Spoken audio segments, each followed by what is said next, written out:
नमस्कार, सी न्यूज भारत पर आपका स्वागत है। मैं हूं अखिलेश पांडे। वक्त हो चुका है न्यूज बुलेटिन का। इस बुलेटिन में हम बात करेंगे एटा की, जहां अवागढ़ नगर में जैन समाज के वार्षिक रथ यात्रा का भाजपा जिलाध्यक्ष संदीप जैन ने किया शुभारंभ। आगे बात होगी हापुड़ की, जहां यातायात सड़क सुरक्षा माह के अंतर्गत ई रिक्शा व ऑटो चालकों से की गई यातायात नियमों के पालन करने की अपील। साथ ही आगे चर्चा होगी टीकमगढ़ की, जहां मोहनगढ़ में जनसभा के दौरान कांग्रेस पर जमकर बरसे सीएम शिवराज सिंह चौहान। और भी तमाम खबरों पर आइए विस्तार से करते हैं चर्चा। खबर एटा से है, जहां अवागढ़ नगर में जैन समाज के वार्षिक रथ यात्रा का भाजपा जिलाध्यक्ष संदीप जैन ने किया शुभारंभ। वहीं बैंड बाजे की धुन के साथ अवागढ़ नगर में शांतिपूर्वक निकाली गई विशाल रथ यात्रा। नगरवासियों ने जगह जगह किया रथ यात्रा का स्वागत।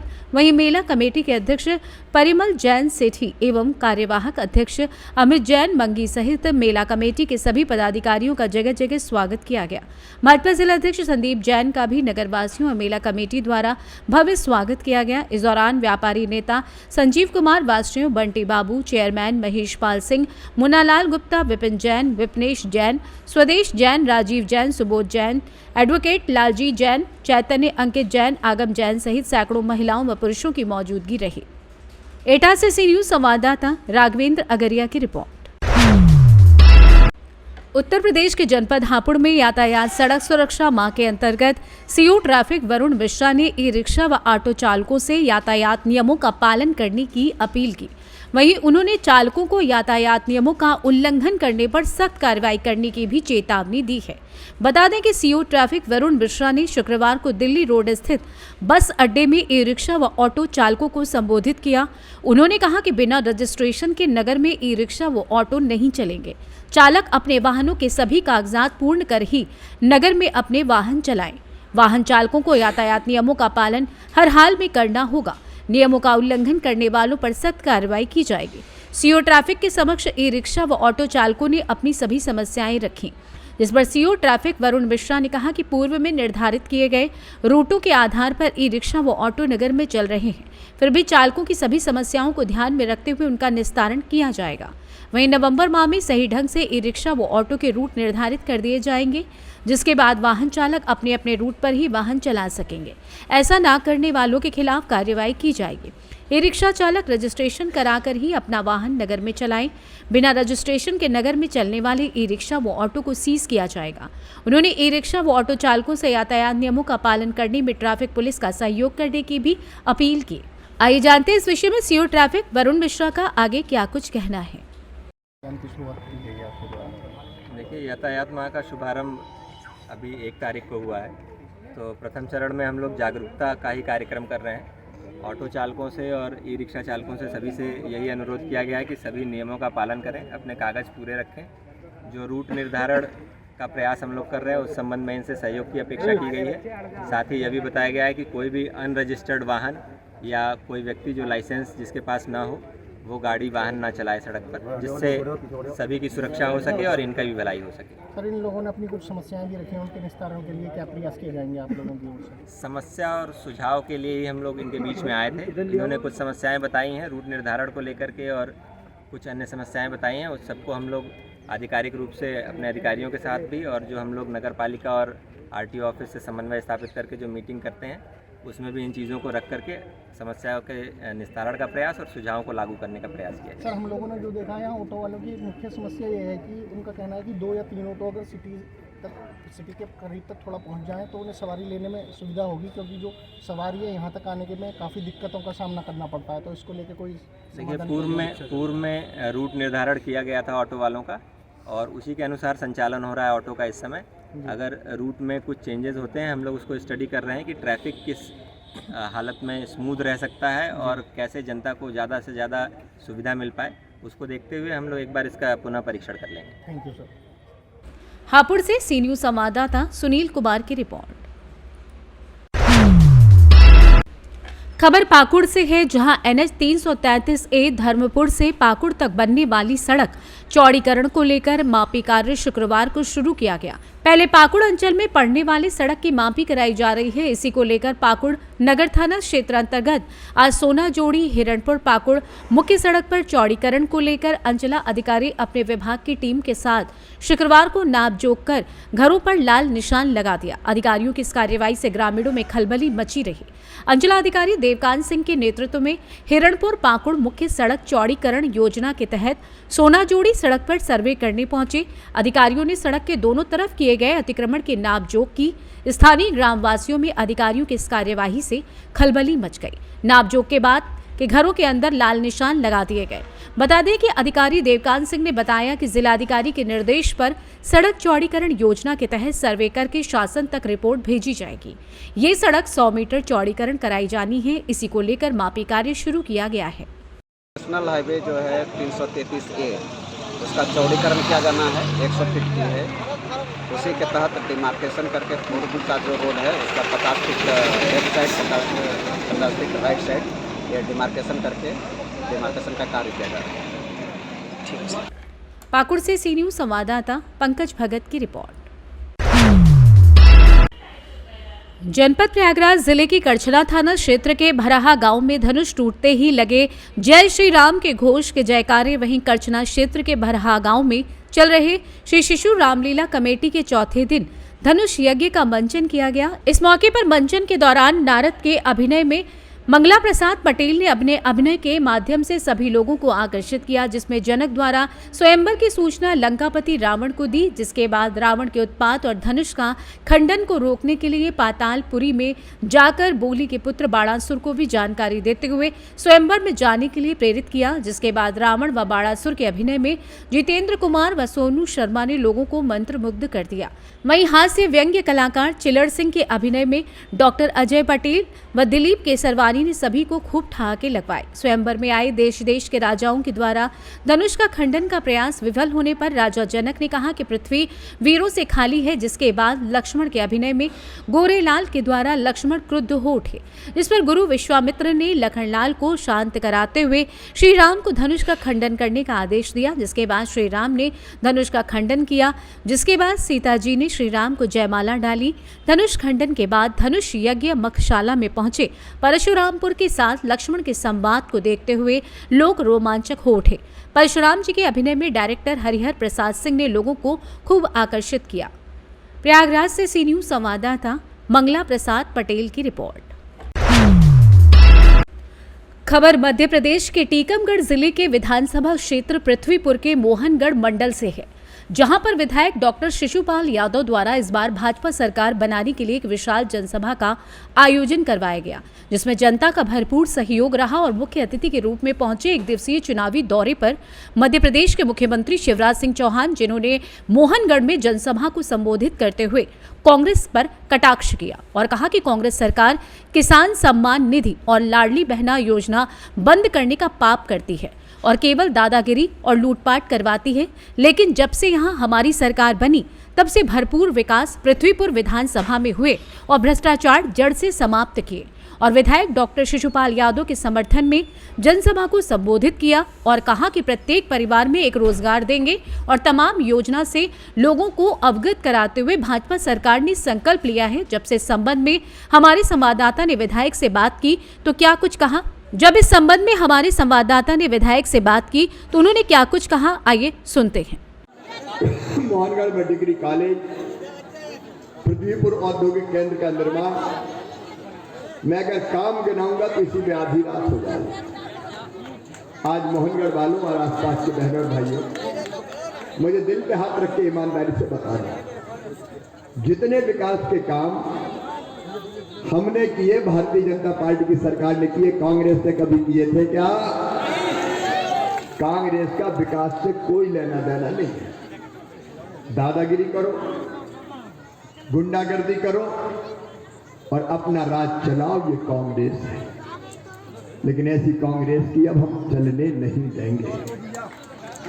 एक तरफ ये सारे विकास के काम और दूसरी तरफ जनता की भलाई। हाँ, वैसे बताएं, आज मध्य प्रदेश के मुख्यमंत्री शिवराज सिंह ने आपके समर्थन में एक सभा को संबोधित किया है। क्या कहा उन्होंने, किन मुद्दों को आप लेके जनता के बीच जा रहे हैं? देखिए, यशस्वी मुख्यमंत्री जी जनता के बीच से हैं और जनता के साथ भाईचारे का व्यवहार रखते हैं। उन्होंने मन से भी कहा है कि मैं मुख्यमंत्री नहीं, मैं आपका भाई हूँ। तो ये सदैव उनके 5 वर्ष जनता के बीच संबंध रहते हैं। इसमें कोई चुनावी वातावरण बनाने वाली बात नहीं है, क्योंकि परिवार के हैं और मध्य प्रदेश की जनता का प्रत्येक सदस्य उनके परिवार का सदस्य है। और विधानसभा क्षेत्र पृथ्वीपुर की जनता पर उनका हमेशा आशीर्वाद रहा है और जनता का आशीर्वाद माननीय मुख्यमंत्री के साथ रहता है। निसंदेह अपने परिवार के सदस्यों से मिलने हुए आए थे और सदस्यों ने भरोसा दिलाया है कि आप तो अन्य विधानसभाओं में जाएं, यहाँ तो हम लोग लड़ लेंगे चुनाव, भारतीय जनता पार्टी को जिता लेंगे। मैंने देखा है कि आप लोगों ने एक बार फिर स्वर्गीय सुनील नायक जी को याद किया है और कहा है कुछ लोगों ने कि सुनील नायक के हत्यारों को चुनाव नहीं जिताना है, क्या कहेंगे? नहीं, देखिए, अन्याय अत्याचार के खिलाफ भारतीय जनता पार्टी ने हमेशा आवाज उठाई है और जो भी अन्याय अत्याचार करने वाले लोग हैं ये इस जमीन पर सुनील नायक जी का खून पसीना लगा है भारतीय जनता पार्टी की मजबूती के लिए। निसंदेह यहाँ भारतीय जनता पार्टी का ही कमल खिलेगा, अन्य दल के लोग यहाँ पर अपने पांव नहीं पसार पाएंगे। अब जब शुरुआती में भारतीय जनता पार्टी ने चुनाव लड़े थे, उस समय का वातावरण क्या था और अब उसमें कितना परिवर्तन हुआ है? वातावरण उस समय जितना भय और आतंक का कांग्रेस के लोगों ने बना रखा था, उस भय और आतंक का वातावरण कम हुआ है। निसंदेह जनता खुशहाल है, शांति व्यवस्था कायम है और जनता चारों तरफ से यह संदेश देने आज मोहनगढ़ में आई थी कि यहाँ भारतीय जनता पार्टी के अलावा किसी का कुछ होने वाला नहीं है, हम सब भारतीय जनता पार्टी को जिताएंगे। जनता संदेश देने के लिए आई थी और मोहनगढ़ से सी न्यूज संवाददाता साकेत यादव की रिपोर्ट। खबर रीवा से है, जहां विधानसभा चुनाव के मतदान की तारीख जैसे जैसे नजदीक आ रही है, सियासी पारा चढ़ रहा है। मुख्य मुकाबला भाजपा और कांग्रेस के बीच देखा जा रहा है। बता दें कि गुड़ विधानसभा से भाजपा प्रत्याशी नागेंद्र सिंह ने कई गांवों में घर घर जाकर लोगों से मुलाकात की। जनसंपर्क कार्यक्रम के दौरान नागेंद्र सिंह ने कहा कि मध्य प्रदेश गुड़ की जनता का चौमुखी विकास भाजपा सरकार में हुआ है। भाजपा की केंद्र व राज्य सरकार की जन कल्याणकारी योजनाएं, प्रधानमंत्री आवास योजना, संबल योजना, आयुष्मान योजना, किसान सम्मान निधि और लाडली बहना योजना इस समय विपक्ष के मुद्दों पर भारी पड़ती नजर आ रही है। भाजपा प्रत्याशी नागेंद्र सिंह के जनसंपर्क कार्यक्रम के दौरान मुख्य रूप से पूर्व मंडल अध्यक्ष अरुण सिंह, अशोक सिंह गहरवार, रामगोपाल मिश्रा चारी आदि लोग उपस्थित रहे। नेता अभी भारतीय जनता पार्टी कांग्रेस छोड़कर आ गए हैं ज्वाइन करने। आदरणीय हमारे मंडल अध्यक्ष जी, आदरणीय संतोष जी, केशव पांडे जी, आदरणीय बालेन्द्र शुक्ल जी, इनका परिचय देने की जरूरत नहीं है। गुड़ का ही नहीं, पूरे जिला का गरीबों के साथ संघर्ष करने का इनका इतिहास शून्य है। आदरणीय राम गुरु बाबा, उपस्थित सभी सम्माननीय देवियों सज्जनों, सबका नाम लेना संभव ही नहीं है और समय भी नहीं है, क्योंकि समय अब सिर्फ 14-15 दिन बचा है। 15वें दिन आज के वोट पड़ना है और हमको गांव-गांव गली-गली कोशिश करके हर पोलिंग में तो पहुंचने हैं। इसलिए हम सुबह से भाग रहे हैं, फिर ऑफिस का काम रहता है, तो इतनी समय की कमी है कि मैं कुछ कह नहीं सकता। रीवा से सी न्यूज संवाददाता अर्जुन तिवारी की रिपोर्ट। खबर बरेली से है, जहां दरगाह आले रसूल खानकाहे वामिकिया शाहदाना वली रोड पर जुमेरात को सुबह कुरान ख्वानी से महफिल का आगाज हुआ और जिसमें नातो मनकबत पेश की गई। हाफिज अलाउद्दीन नूरी ने हजरत वामिक मियाँ की हयाते ज़िंदगी पर रोशनी डालते हुए खिताब किया कि खुदा खुद अपने महबूब और औलिया से मोहब्बत करता है और बंदों को भी यही ताकीद करता है। बाद में नज़र पेश की गई और लंगर तकसीम हुआ। बता दें कि बाद नमाजे मगरिब महफिल मिलाद और बाद नमाजे ईशा 17वीं शरीफ महबूबे इलाही हज़रत निज़ामुद्दीन औलिया का कुल शरीफ का मनाया गया और महफिल समा कव्वाली पेश हुई, जिसमें हिंदुस्तान के मशहूर कव्वाल ने हिस्सा लिया। उर्स में नजराना अकीदत पेश करने के लिए गुजरात, महाराष्ट्र, उत्तराखंड, दिल्ली, राजस्थान और मुल्क के दीगर इलाकों से आए हुए मुरीदीन ने आस्ताने शरीफ में खिराजे अकीदत पेश की। मीडिया प्रभारी शानू अतहर वामिकी ने बताया कि आज 3 नवंबर बरोज जुमे को शहर के मुख्तलिफ इलाकों से अकीदतमंद चादरें लेकर दरगाह शरीफ पहुंचेंगे, जिसमें खास तौर पर हाफिजगंज, कुल्हाड़ा पीर, ब्रह्मापुरा, हजियापुर शामिल रहेंगे। बदरे तरीकत मौलाना सैयद असलम मियां वामिकी ने बताया कि 4 नवंबर हफ्ते वाले दिन 1 बजे कुल शरीफ होगा और लंगर आम रहेगा। उर्स की तमाम तकरीबात हुजूरे साहिब सज्जादा सैयद मोहम्मद मियां वामिकी जिलानी साहब फरमाएंगे और उर्स की सभी जिम्मेदारियां वामिकिया एजुकेशनल एंड वेलफेयर सोसाइटी संभालेगी, जिसमें शालू वामिकी, निराले वामिकी, जॉनी वामिकी, सैयद जीशान वामिकी, सैयद हसनैन वामिकी, सैयद जामिन अली वामिकी, सैयद जैद अली वामिकी, सैयद अनस वामिकी, डॉक्टर महमूद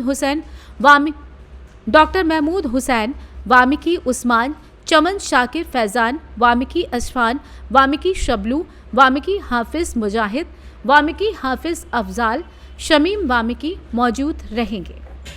आइए जानते हैं इस विषय में खानकाहे वामकिया व निशातिया के सज्जादा नशीन सैयद असलम मियां वामिकी ने क्या कुछ बताया। बरेली से सी न्यूज संवाददाता BS चंदेल की रिपोर्ट। खबर बुलंदशहर से है, जहां बेसिक शिक्षा विभाग के विद्यालयों में बच्चों को दी जा रही शिक्षा एवं सुविधाओं को परखने के लिए आज जिलाधिकारी चंद्र प्रकाश सिंह ने विकासखंड बुलंदशहर के समिलियन विद्यालय कुडवल बनारस का औचक रूप से निरीक्षण किया। विद्यालय में अध्यापकों की उपस्थिति, बच्चों को दी जा रही शिक्षा, मिड डे मील एवं अन्य व्यवस्थाओं का सत्यापन किया गया। निरीक्षण के समय उपस्थित पंजिका का अवलोकन किया गया, जिस पर मौके पर विद्यालय में गीता रानी, अंशु तोमर अध्यापक एवं कल्पना देवी अनुचर उपस्थित मिले। जानकारी करने पर बताया गया कि विद्यालय में अनुचर सहित कुल 9 अध्यापक तैनात हैं। प्रधानाचार्य का चार्ज ARP चैतन्य के पास है, जो मौके पर उपस्थित नहीं मिले। जानकारी करने पर संज्ञान में लाया गया कि ARP विद्यालय में आते ही नहीं है। BSA को इस संबंध में जांच कर कार्रवाई करने के निर्देश दिए गए। 5 टीचर की आज छुट्टी होने के बारे में बताया गया। जिलाधिकारी ने अध्यापकों की छुट्टी पर होने के संबंध में छुट्टी स्वीकृति का सत्यापन BSA को करने के निर्देश दिए। बुलंदशहर से सी न्यूज संवाददाता अदनान इबाद की रिपोर्ट। खबर प्रयागराज से है, जहां गंदियाओं गांव में मंदिर पर शराब पी रही शराबियों को मना करने पर महिला को बुरी तरीके से पीटा, गंभीर रूप से घायल, अस्पताल में किया गया भर्ती। वहीं मामले की शिकायत पुलिस से की गई। पुलिस मामले की जांच कर रही है। घटना सर ये हुई है कि मंदिर पर लोग बैठते हैं, दारू पी के वहीं गाली गुट्टा देते हैं मलकिन ने हर का, तो वो लोग जो है गाली गलौज पर उतर आए। उसके बाद मारपीट करने लगे। बाद में हम पहुंचे। तो ये कौन कौन है मारपीट करने वाले? पड़ोस के। क्या नाम है? 4 लोग। क्या नाम है? रमाकांत, सोनू, बुद्धिलाल, रमेश। कौन सा गांव है? गन्हियाव चौटान बस्ती। आपका नाम क्या है? राम नगीना में। कितने बजे की घटना है ये लगभग 8:30-9 की है। तो इनको इलाज के लिए कहीं ले गए थे? बस दर्द बहुत ज़्यादा था, पचदेवरा हॉस्पिटल में थोड़ा सुई दवाई हुई है, उसके बाद यहाँ ले आए। प्रयागराज से सी न्यूज संवाददाता मंगला प्रसाद पटेल की रिपोर्ट। खबर सहारनपुर से, जहां भारतीय किसान यूनियन लोक शक्ति के कार्यकर्ताओं ने किसानों की विभिन्न समस्याओं समेत 4 सूत्रीय मांगों को लेकर प्रदेश के मुख्यमंत्री को संबोधित एक ज्ञापन जिला प्रशासन को सौंपा।